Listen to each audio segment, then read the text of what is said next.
तो 3 बार लगातार हमने जीती है, चौथी बार भारतीय जनता पार्टी फिर से जीतेगी। शायद बहुत विचलित हैं जो घटनाएं पिछले दिनों घटित हुई है, तो ये उनके लिए एक सदमे जैसा है। मैं समझ सकता हूं कि उनकी परिस्थिति, कांग्रेस टेक्निकल ग्राउंड्स पर सत्ता में है, लेकिन लोगों की नजरों में सरकार गिर चुकी है और भरोसे की दृष्टि से भी, बहुमत की दृष्टि से भी सरकार गिर चुकी है। मोदी जी को तीसरी बार देश का प्रधानमंत्री बनाने में पूरा देश आगे बढ़ करके अपना सहयोग देने के लिए बढ़ चुका है। हम यहाँ सोलन जिला के अंतर्गत यहाँ पर पार्टी के लोकसभा क्षेत्र के सभी कार्यकर्ताओं के साथ मिले हैं और मुझे इस बात की प्रसन्नता है कि बहुत उत्साह का एक वातावरण पूरे हिमाचल प्रदेश में है, चारों सीटों पर है और भारतीय जनता पार्टी अब की बार भी चारों सीटों पर जीत हासिल करेगी। अगर शिमला लोकसभा क्षेत्र की अगर बात करें तो 3 बार लगातार हमने जीती है, चौथी बार भारतीय जनता पार्टी फिर से जीतेगी। सुरेश कश्यप जी यहाँ के जो सांसद है फिर सांसद बनेंगे।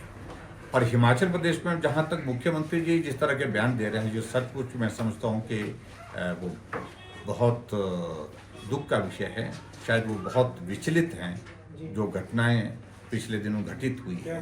राज्यसभा में कांग्रेस का बहुमत होने के बावजूद भी उनका कैंडिडेट का हारना, भाजपा की जीत होना, भाजपा का कैंडिडेट का सांसद बनना, तो ये उनके लिए एक सदमे जैसा है। मैं समझ सकता हूँ कि उनकी परिस्थिति, लेकिन फिर भी उसके बावजूद उनको जो व्यक्तिगत रूप से जिस प्रकार से बयान दिए जा रहे हैं, कभी विधायकों को भेड़े कह रहे हैं, कभी विधायकों को मेंढक कह रहे हैं, कभी विधायकों को उनको कूटो ऐसे शब्दों का इस्तेमाल कर रहे हैं, तो मैं समझता हूँ बहुत दुर्भाग्यपूर्ण है। राजनीति होती रहती है, अच्छा वक्त बुरा वक्त राजनीति में आता रहता है, उनको इस बात को समझना चाहिए।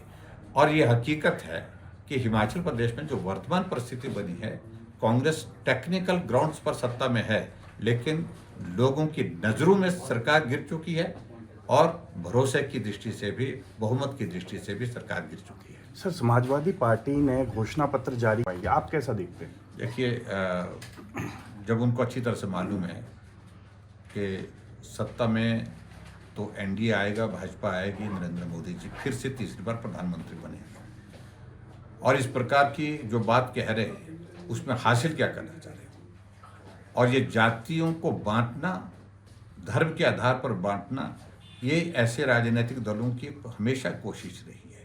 राजनीतिक लाभ लेने के लिए इस प्रकार की बयानबाजी, इस प्रकार के काम, इस तरह की घोषणाएं आज से नहीं, आज से पहले भी कई बार हुई है।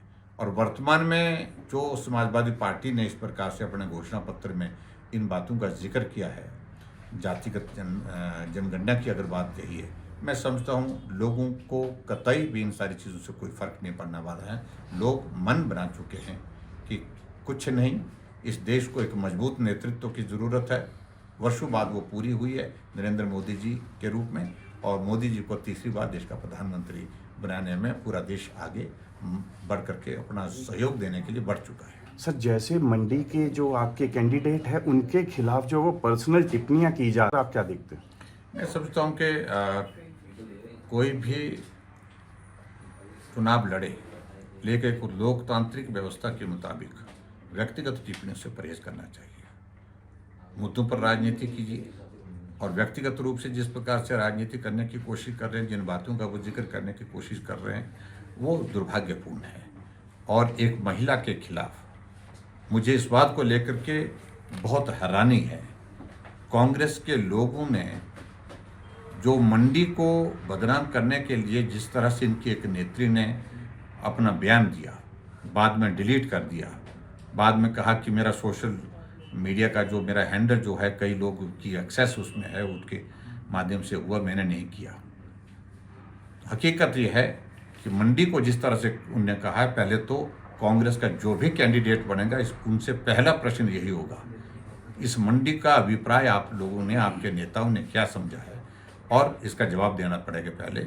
और इस तरह से टिप्पणियां खासतौर से जो महिला के खिलाफ करना, मैं समझता हूं वो बहुत दुर्भाग्यपूर्ण है। क्या आपकी तरफ से कोई कंप्लेंट की गई है इलेक्शन कमीशन के पास? देखिए, इस बात को लेकर के मंडी में आंदोलन भी हुआ है। मंडी में कांग्रेस के खिलाफ लोगों ने प्रदर्शन किया है, बहुत लोग उसमें शामिल हुए हैं। और दूसरी बात, चुनाव आयोग में शिकायत दर्ज हुई है, हमारी केंद्रीय टीम ने वहाँ से, केंद्र की जो हमारी टीम है उनके माध्यम से पार्टी की ओर से कंप्लेंट भी हुई। उन सारी बातों को लेकर के मैं यही कहूँगा कि कांग्रेस पार्टी बौखलाहट में बहुत ज़्यादा, और बौखलाहट में वो जिस प्रकार के अनाप शनाप बयान दे रहे हैं उससे भला नहीं नुकसान हो रहा है।